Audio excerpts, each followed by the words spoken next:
how y'all doing? I'm back again with another episode of It Factor. As always, I'm your host, Jerry Robinson. And today we have two great people, man. Go ahead and introduce yourself. What's going on, y'all? My name is Justin Harris, Senior Mass Communications major at Fort Valley State University. And it's your boy, Jayland Parker, Sports Management major at NC State, outside and middle linebacker. So with that, man, how y'all doing mentally, physically, emotionally? Mentally, man. Mentally, I'm okay. Mentally, I'm doing good. You know, we're on spring break right now, but just had a wonderful season. You know, now springtime, you know, workouts, school, a lot of other stuff that's going on. Physically, I'm doing good. Physically, I'm getting back to the old me. By the old me, you know, when it comes to the weight room, you know, getting stronger in the weight room this year, achieving my goals, and emotionally, I'm good, man. Everything's good. That's what's up. That's what's up. I'm doing great. I feel like mentally, this has been probably my best year in college this year so far. I want to say that using my resources around me has helped me to better myself as a person. So also that, but emotionally, I feel like I've done a lot to myself, like doing readings. Like I actually talked to our school's yoga club, and they gave me like 5 stacks of books talking about like meditation, peace. So using that along with my football and like with schoolwork, like learning how to breathe and control myself, because I have anxiety, so like I panic a lot. So using that, it helped me a lot. And mentally, I want to say with football, I had to learn how to be better on the field, like understanding film, like knowing my X's and O's instead of just being like the physical, trying to be the most physical guy there, the fastest, the strongest. And I want to say like watching film has helped me like to understand, okay, this is the gap I have for preparation. So it's been good this spring. Got you. I like that. I like how you have been tapping in too. So how would you say, with both of y'all dealing with COVID, something you made me think about earlier, how has now transitioned into where we not out of COVID? How was this year, and what are you looking for going into 2023? I mean, as far as COVID, I mean, we know how everything was going during COVID times. Football-wise, it was a lot of, you know what I'm saying, not being able to have those team bonding moments with your team. Right.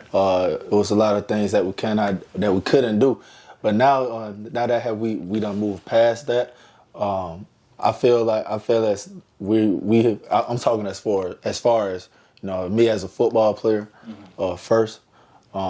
Everything's coming together. Everything is finally coming together. Like JB was just picking on, I think the biggest thing for us, like I told you, like it was once upon a time when we used to watch film with Coach, it would have to be just 3 of us in the room. It would just have to be maybe 4 of us. When we worked out, it would only be 5 people that could work out in the weight room. Then the next load would have to go 30 minutes later. So, you know, I could say like this year so far has definitely been the year that we have been able to just push past, you know what I'm saying, a lot of things that used to go on in the past and just take that extra step forward, going back to the old things, the old way. That's what's up, man. That's enormous. Yeah, something crazy we did with school before my freshman year when we first got there, because I early enrolled, we did a team bonding with the Navy SEALs right before COVID came. So we had like accountability partners when COVID, while everybody was home, you had to check in with your group. Every player was signed a person, I'm checking in on you, you good? So things like that. And I felt like we still do it to this year right now. So the team bonding at NC State, like we were a very close, tight-knit group. Like there's no day like you would walk in our locker room and nobody to talk, because we like, it's a brother forever. Like we know the guy on the left and the right. Our coach say, look to the guy on the left and the right of you, and that's the guy that you gonna know on that field with you. So we try to like use things like that. During COVID, it was very hard for us. You know, we had to go pick our food up from the facility like at a designated time. Like you would get a box of food, so it was very hard. But now we have like the dining halls open from 5 to 8. You got the dining hall at the facility. Everybody gets to sit down and bond. And our coaches suggest like, don't rush out of the facility when practice is over. Come sit down and fellowship with your brothers every day. So I try to do that every day. Either it's just in the cold tub, because you know you got to get in the cold tub as a football player. So the cold tub, or either I'm going upstairs to go talk to the guys while I'm eating. That's what's up. That's what's up. I like the bond too, because I feel like COVID did take you a lot away from normalcy. All that stuff you normally do. And I felt like as we always had friends that like, dang, I could have dealt with that. Right. But like I would have left and went back home or something like that. So with you first, I would say, with you being back home this year, how was that transition? And then how are you able to do the things that you want to do in the media space, things of that nature? Man, the transition, I thought it was going to be hard, but it was very smooth. You know, I'm thankful and blessed for all the people that are in my life at Fort Valley. Coming from Georgia Southern, coming from PWI to HBCU, you know, I get asked all the times, what's the difference, or what's different from, you know, then and now. I can say the biggest thing for me personally is the only thing I probably really miss at Southern is how I was living. I mean, you know, the D1 lifestyle, I mean, it's great. You never want to take that for granted. You get what I'm saying? The meals, the weight room, the facilities, the people you meet. That's the biggest thing I miss. But as far as Fort Valley, man, the culture and environment is different. You know, Fort Valley State is the #1 public HBCU for the past 5 years. And, you know, when you're from there, it's kind of hard to see. But once you on campus, once you inside those gates, man, you know, it's a lot of people that, you know, wants to see you succeed. So I'm thankful for everybody that, you know, has been put in my life. I'm thankful for the connections that I built as far as, you know, not just football, man, but with radio. I remember last time we talked, you know, you asked me what were my goals and dreams and what are some things I wanted to accomplish, man. I was able to give back this year. I was able to start mentoring programs for the youth.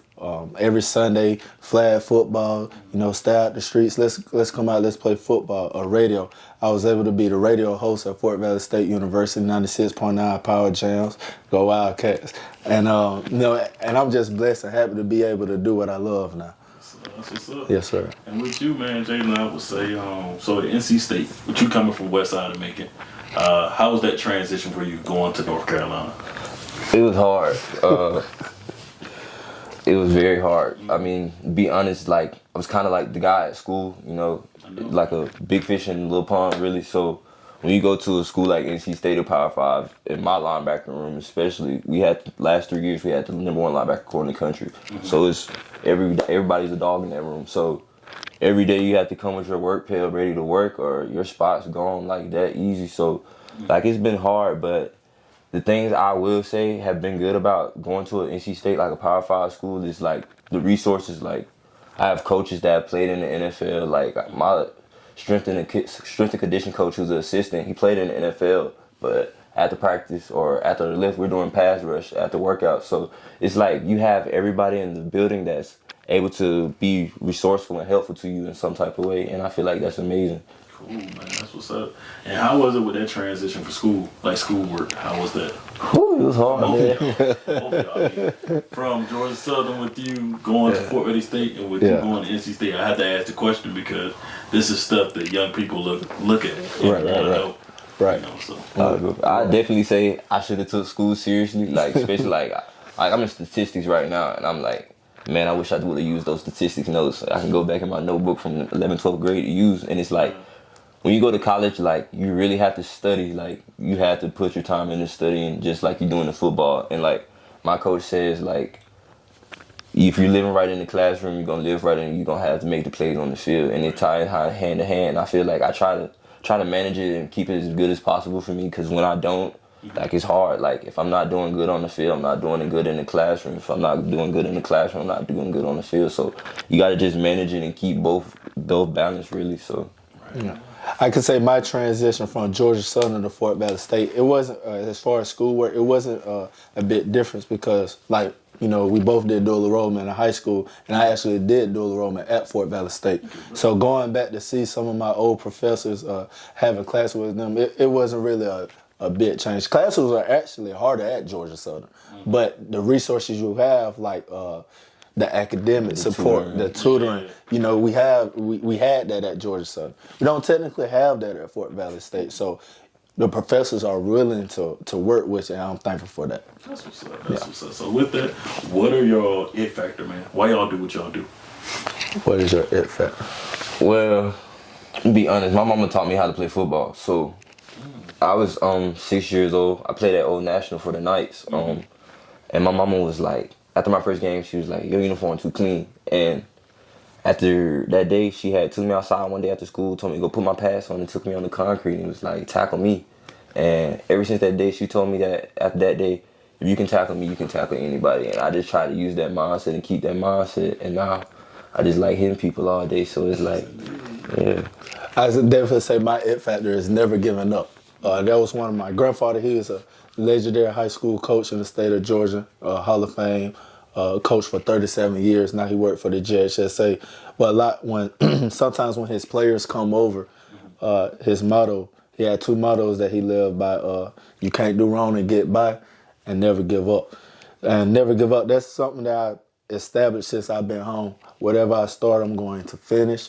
And, just never giving up. No matter if it's in the classroom, if I get behind, which I technically don't. That does happen a lot, If I do get behind, keep pressing forward on the football field.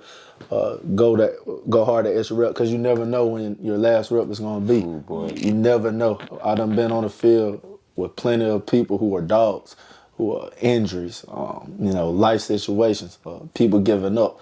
So, with all that going around, I just tell myself, I tell the people looking up to me, like, whatever you want to do, do it. But I know for sure that my it factor is never giving up. Yes, sir. I like that.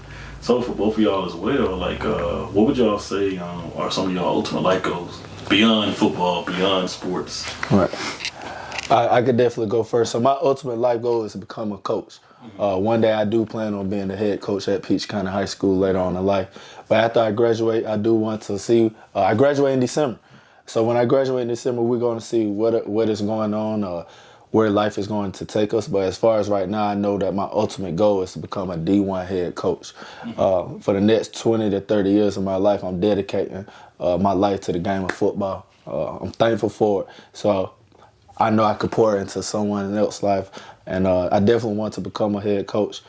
Along with coaching, podcast as well. I want to become a radio personality as well.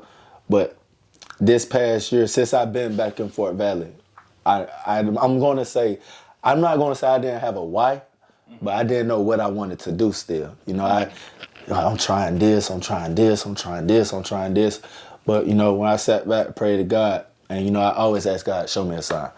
No matter where. And God will show you the sign at the weirdest times, But when you catch them, you don't ignore them. So I know I want to become a coach, and that's the goal. That's what's up. Yeah. That's what's up. I want to do recruiting. I want to do recruiting because, like, my strength coach is actually from Macon. Went to Northside High School, and he's one of the ultimate reasons, like, I went to NC State. So I want to pour back into somebody else's child like he's been pouring into me.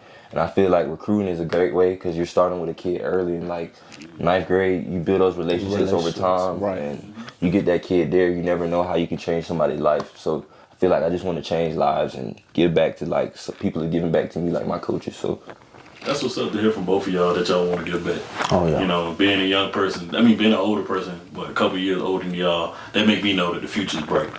Because, like, a lot of people won't say that. A lot of people say, hey, I want to go to the league. This is why I want to go to the league. And there's nothing wrong with that if that's your plan.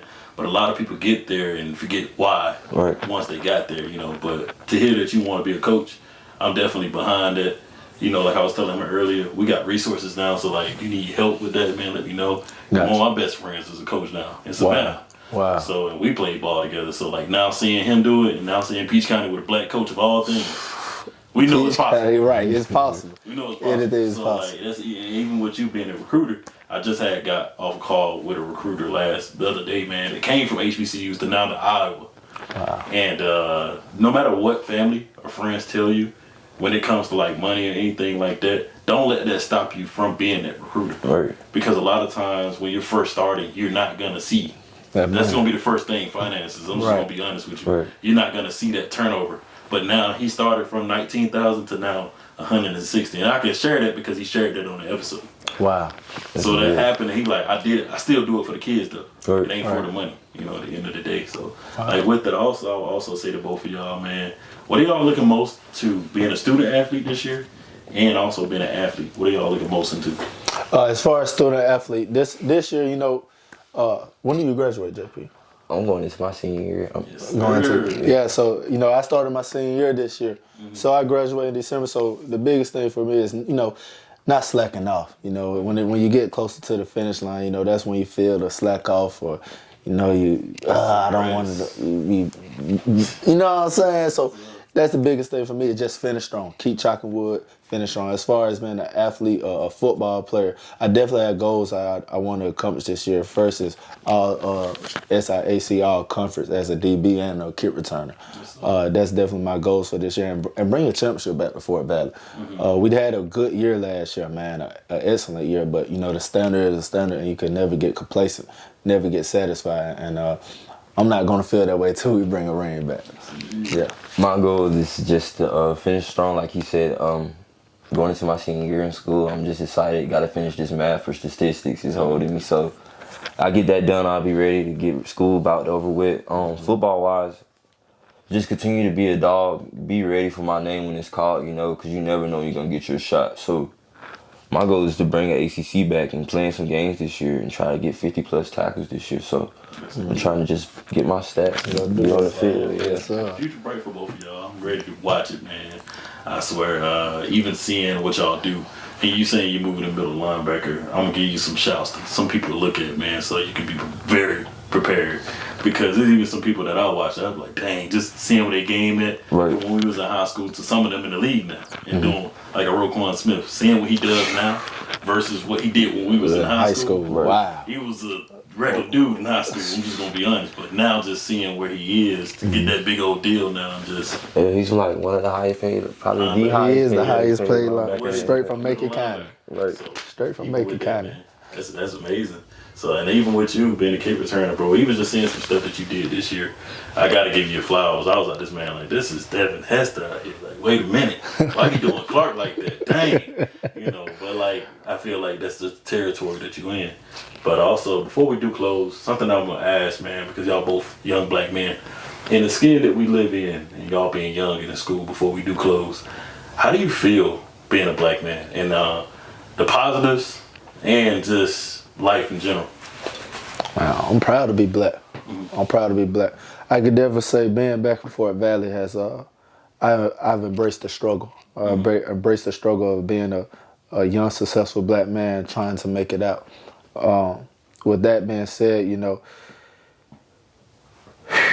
well, we can really get deep into this topic, man. With that being said, though, man, it's a lot of adversity you have to face being a black man. I mean, I definitely feel like when you're successful and when you're young, you have a target on your back, especially me. I'm a black man from my hometown where, you know, they say you get a lot of love from your hometown, but you also get a lot of hate.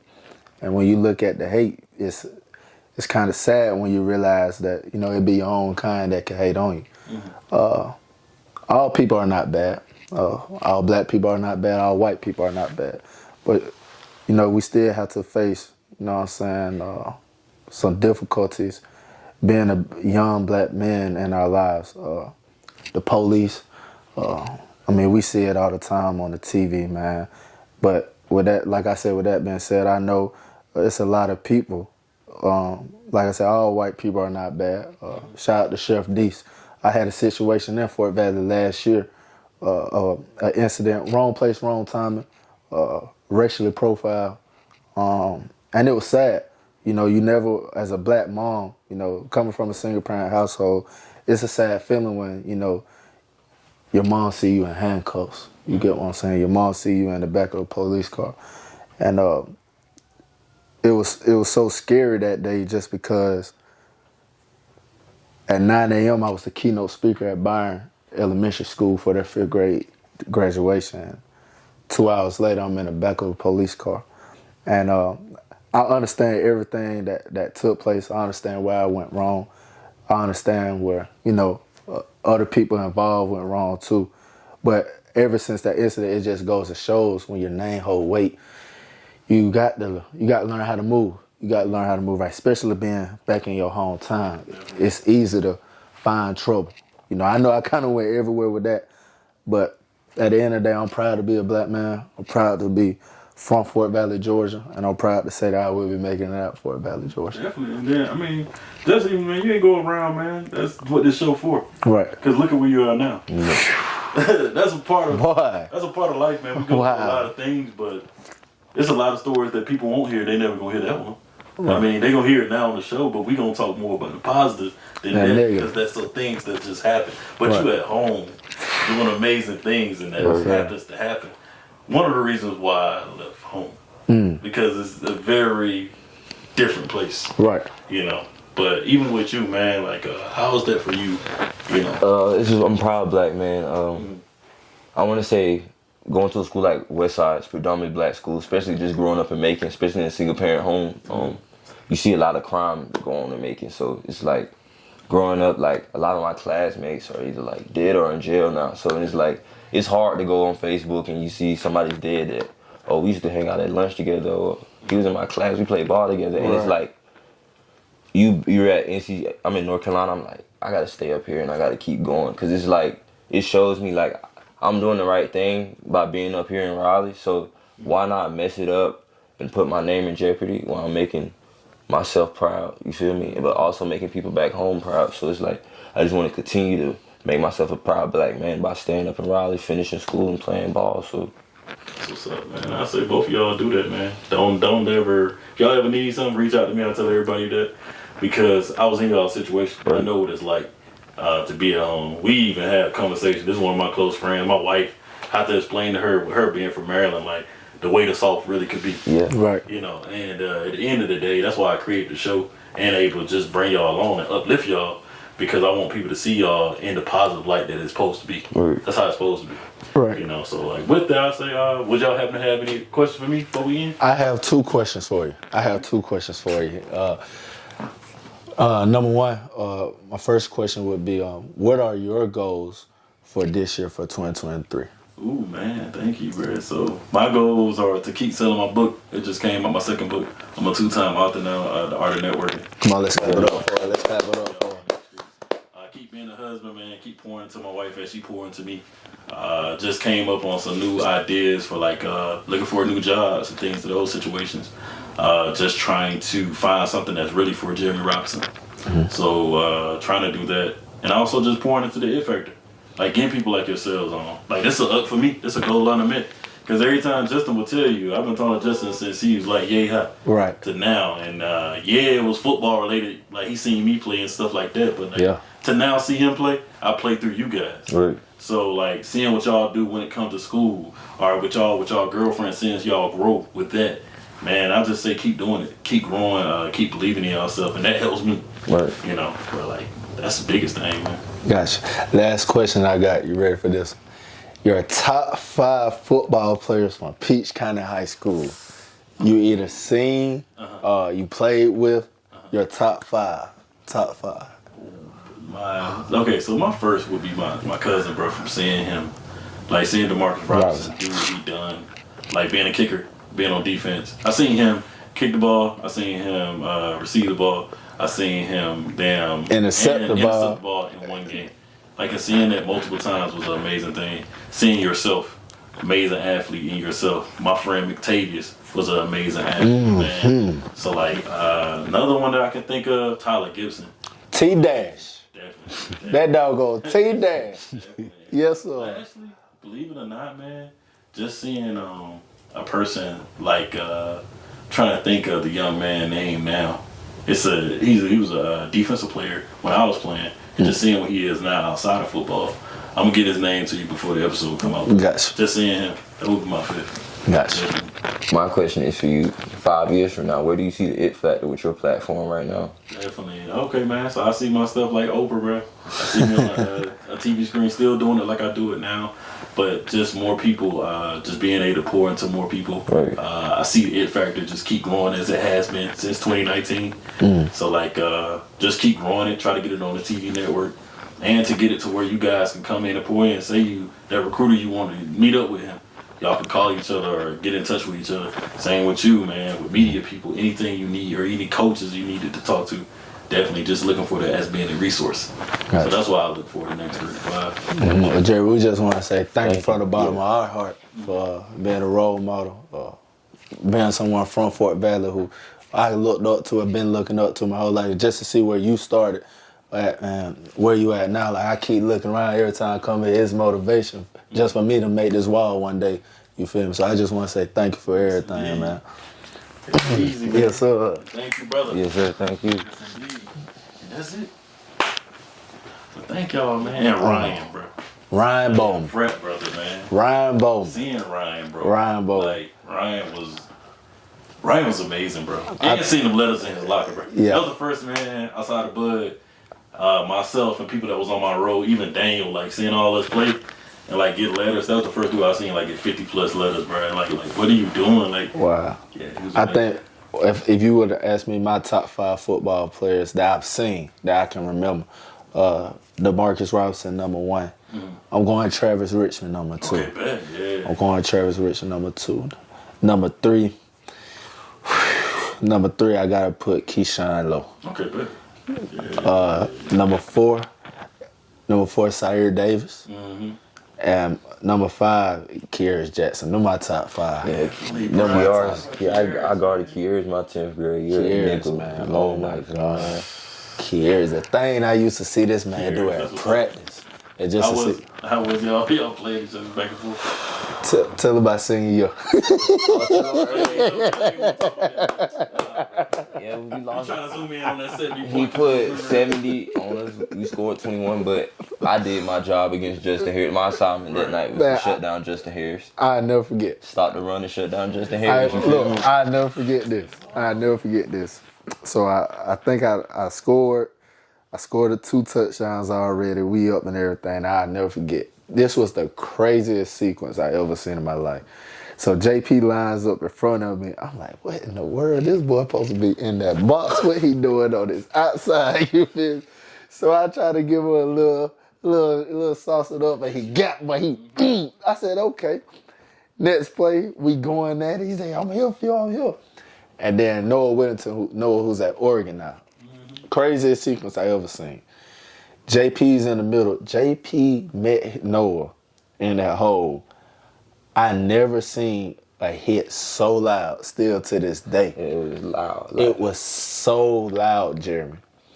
Noah got up crying, like tears coming down. Smoking, mad. He mad. The next play, phew, 80 yards. So you like, I was like, whoa, I never seen this. Like, he just looking at me the whole time the next play, like, You remember that video of Ray Lewis and Eddie George, how they used, that's what I used to see. I used to be a wide receiver just looking at y'all on the inside going so like at you it. said, Keyshawn, that's like Keyshawn was. Yeah. Peach County was definitely our nightmare every 70 year. points. Yeah.